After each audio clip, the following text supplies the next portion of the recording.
शास्त्र कहते हैं जितने धन में तुम्हारी आवश्यकताएं पूर्ण हो जाएं, वही धन तुम्हारा है, उसी पे तुम्हारा अधिकार है। जरूरत से अधिक धन प्राप्त होने पर भी अगर आप सत्कर्म न करें तो आप एक तरीके से चोरी कर रहे हैं। संपन्न परिवार में आपका जन्म होना आपके सत्कर्मों का फल है। सबसे श्रेष्ठ कर्म है भगवान के नाम का स्मरण करना।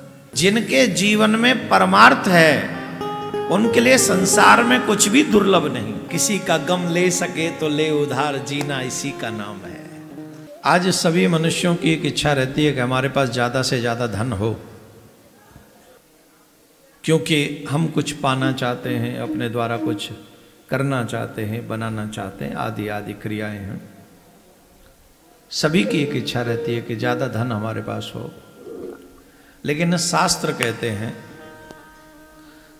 जितने धन में तुम्हारी आवश्यकताएं पूर्ण हो जाएं, जितने धन में तुम्हारी आवश्यकताएं पूर्ण हो जाएं, वही धन तुम्हारा है और उसी पे तुम्हारा अधिकार है।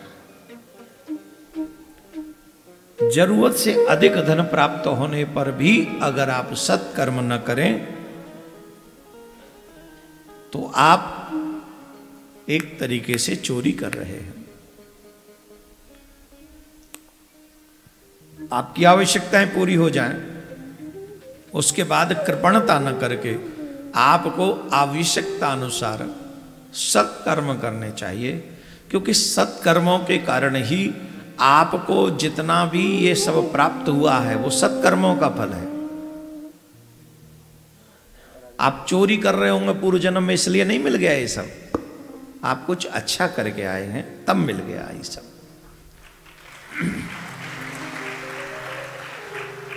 हम बताते हैं सत्कर्मों का फल क्या है पृथ्वी पर।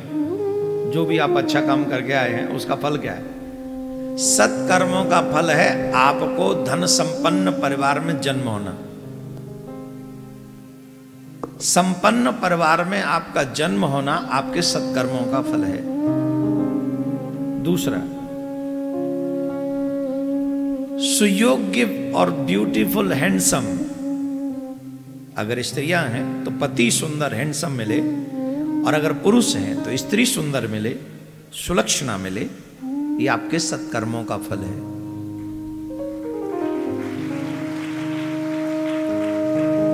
आपकी संतान आपकी बात मानने वाली हो, बेटा हो या बेटी, ये भी आपके सत्कर्मों का ही फल है। बेटा हो या बेटी, कोई भी संतान। अब कई बेटियां और कई बेटे तो ऐसे मिल जाते हैं जो जीवन भर, समझ ही रहे, तो वो सत्कर्म का फल नहीं, वो पिछले जन्मों का बदला है। और कई बार हमारी संतान इतनी अच्छी होती है कि हम पे कुछ नहीं होता, और हमारी संतान जो है सत्कर्म कर करके हमारा नाम रोशन कर देती है, तो वो सत्कर्मों का फल है। भगवान के चरणों में भक्ति, ये भावना होना, ये भी सत्कर्मों का फल है। पिछले जन्म में जिनका तप, जिनकी आराधना कम हो पाई, पूरी नहीं हो पाई, कहीं कमी रह गई, तो इस जन्म में उसी भक्ति को बढ़ाने के लिए भगवान सत्कर्मों के कारण यहां पर, आपने देखा होगा कई लोग बचपन से ही विरक्त से होते हैं। विरक्त का मतलब है कि संसार में कोई अटैचमेंट नहीं है। ये क्या है? ये पिछले जन्म की साधना है। ये जन्म किस लिए मिला है? बोले उस साधना को पूर्ण करने के लिए मिला। साधना परिपक्व है, साधना परफेक्ट है। इसका प्रमाण कैसे मिलेगा? जब कोई तुम्हारे सामने खड़े होकर हजारों गालियां दे रहा हो और फिर भी आप उसे अपने कर्म का फल समझकर स्वीकार कर ले और बोले ना, तब समझना कि आपकी दिशा और दशा दोनों ही अच्छी कंडीशन में है।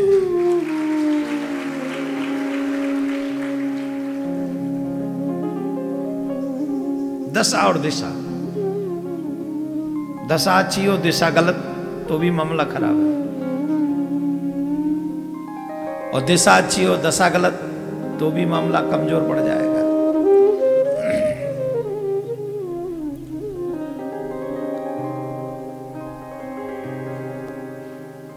हम लोगों को जरूरत से अधिक धन हो जाने पर जरूरतमंदों की सेवा में हमेशा लगे रहना चाहिए। जब मनुष्य जरूरतमंदों की सेवा में लगता है तो अच्छा भगवान जो है एक्स्ट्रा देते किस लिए हैं? दो चीज के लिए। एक, तुम दूसरों की सहायता कर सको, दूसरा अपना भाग्य बना सको। घर बनाने में पैसा लगता है कि नहीं, बोलो? लगता है। एक एक चीज कितनी महंगी आती है, बहुत सारी चीजें महंगी होती तब जाके घर बनता है हमारा। लेकिन जब घर बनता है महंगा बनता है, लेकिन पैसा तो लगाना ही पड़ता है, पर फिर उसमें आराम से रहते हो ना। ये सत्कर्म क्या है? ये सत्कर्म वही आपका घर है जिसकी छांव में बैठकर आप आनंद लेते हो, आप शांति से रहते हो। उस वो मकान की जो छांव है आपको सुख प्रदान करती है। इसलिए आप सभी से मेरा आग्रह है, आप अपने जीवन में सत्कर्म का मकान बनाते रहें जो इस लायक है। और सबसे श्रेष्ठ कर्म है भगवान के नाम का स्मरण करना, सबसे श्रेष्ठ कर्म है। देखो, मनुष्य जीवन में आए और परमार्थ पुरुषार्थ न कर सके तो बेकार है सब। पुरुषार्थ अवश्य करो। भगवान श्री राम ने जटायु जी से कहा था, क्या कहा था जटायु जी से? परहित बस जिनके मन माही, तिन कहूं जग कछु दुर्लभ नाहि। जटायु, जिनके जीवन में परमार्थ है उनके लिए संसार में कुछ भी दुर्लभ नहीं। अभी हम आदिलाबाद डिस्ट्रिक्ट में गए, वहां पूरा क्षेत्र जो है मोस्टली आदिवासी भाई बहनों का है। मैंने कहा कि मुझे सनातन यात्रा के तहत इन सब परिवारों से मिलना है, तो कई गांवों में वो मेरे को लेके गए। मुझे लगता है कि हम लोगों से कई गुना ज्यादा वो अच्छे हैं और उनकी खुशियां हमसे ज्यादा अच्छे हैं। बहुत कम प्रयास में उन्हें वो खुशियां मिल जाती हैं, बहुत कम प्रयास में। वो थोड़ी सी चीज में प्रसन्न हो जाते हैं, और हमारे यहां बहुत सारी चीजें पड़ी हुई हैं, अनकाउंटेबल चीजें पड़ी हुई हैं, हम तब भी प्रसन्न नहीं रह पाते, यूज भी नहीं हो रही है। कितनी चीजें तो ऐसी पड़ी हैं घर में और फिर भी हम खुश नहीं हैं। और वो उनके यहाँ लिमिटेड साधन हैं, थोड़ी सी चीज उन्हें दे दो वो खुश हो जाते हैं, थोड़े से जाके उनसे प्यार से बात कर लो वो खुश हो जाते हैं। अब ये हमें सोचना है कि हमारी खुशियां इतनी महंगी क्यों हो गई, और इतनी महंगी होने के बाद भी हम खुश क्यों नहीं हैं?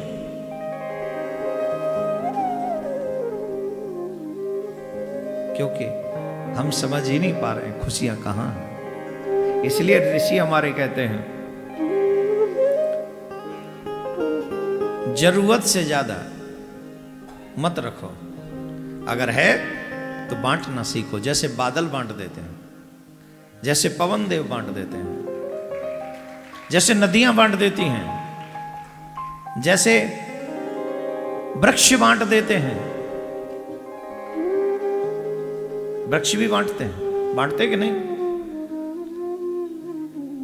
पर हित बस जिनके मन माही, पर हित बस जिनके मन माही, तिन कहूँ जग कछु दुर्लभ नाहि, तिन कहूँ कछु दुर्लभ जग नाहि, पर हित बस जिनके मन माही, पर हित बस जिनके माही, तिन कहूँ जग कछु दुर्लभ नाहि, तिन कहूँ जग कछु दुर्लभ नाहि, तिन कहूँ जग कछु दुर्लभ नाहि, तिन कहूँ जग कछु दुर्लभ नाहि, पर हित बस जिनके मन माही। इसलिए जैसे बादल पुरुषार्थ करते हैं, जैसे पवन देव परमार्थ करते हैं, जैसे अग्नि परमार्थ करती है, जैसे पृथ्वी परमार्थ करती है, जैसे वृक्ष परमार्थ करते हैं, नदियां परमार्थ करती हैं, वैसे ही मनुष्य को भी अपने जीवन में परमार्थ अवश्य करते रहना चाहिए। अवश्य करो। इस होली पे काम करना, जिनके घर में गुलाल न पहुंचाओ ना, उनके घर में रंग गुलाल पहुंचा देना।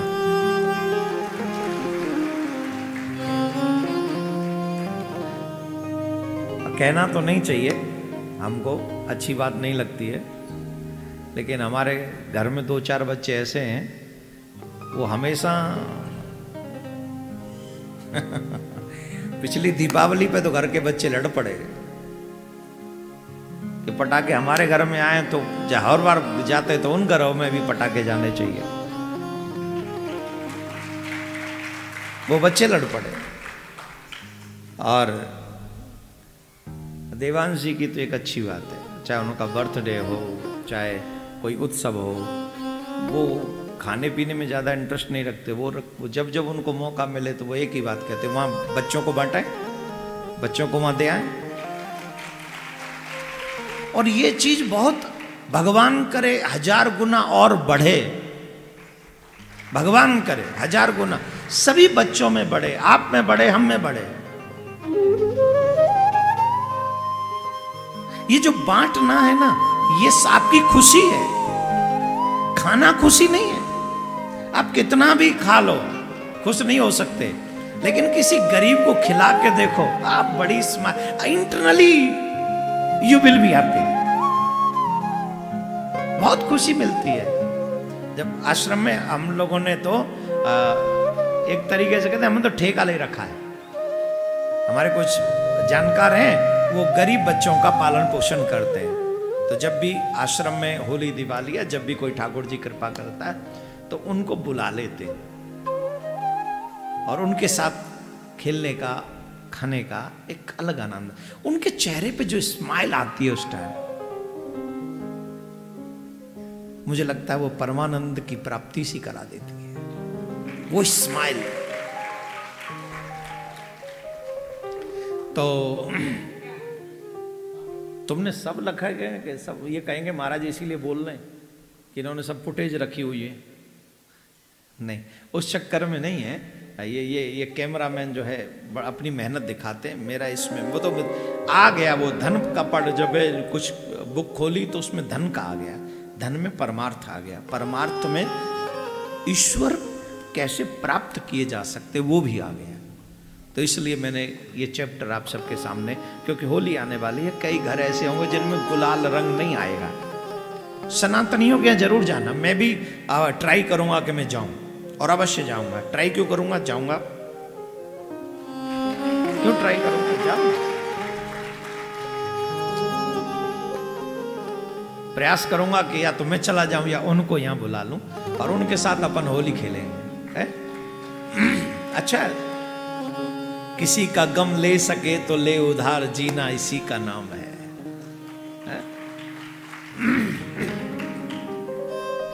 और ये हम सब कर सकते हैं, मिलजुल के कर सकते हैं। तो आइए,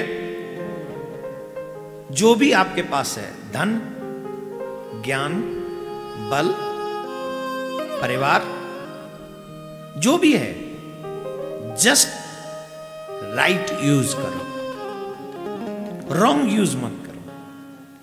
रॉन्ग यूज आपको नर्क ले जाएगा और राइट यूज आपको प्रभु का प्यारा बना देगा। आपको भगवान ने समय दिया दिन में 24 घंटे, आप इसको बर्बाद कर दो, रॉन्ग यूज है। पड़े हैं बिस्तर में, बेड पे पड़े, कुछ नहीं कर रहे हैं, टीवी चल रही है, पेट पे रख के वहीं खा रहे हैं, वहीं चाय लुढ़का ली, वहीं खुद लुढ़क गए, फिर वहीं से वहीं बाथरूम हो आए, फिर आके पड़ गए वहीं, फिर खा पी के फिर पड़े रहे, कुछ नहीं कर रहे। टोटली टाइम वेस्ट,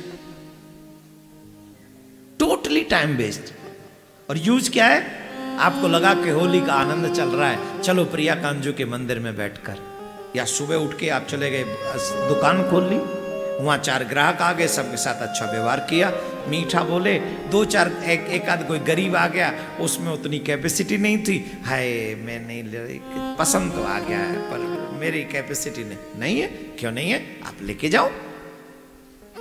अरे भाई, दिन में तुमने 100 ग्राहक अटेंड किए और 100 में से तुमने हजारों रुपए कमाए, अगर उसी एक ग्राहक की इच्छा पूर्ति के लिए 100, 200, 500 रुपए उसको दे भी दिए तो ठाकुर प्रसन्न ही होने वाला है। यही तो कर्म की खेती है, ऐसी कर्म की खेती है कि पूछो ही नहीं। और आप करते हैं, वो अच्छा लगता है, बहुत अच्छा है। तो समय का सदुपयोग करें, धन का सदुपयोग करें, बल का सदुपयोग करें, पद का सदुपयोग करें और ज्ञान का सदुपयोग करें।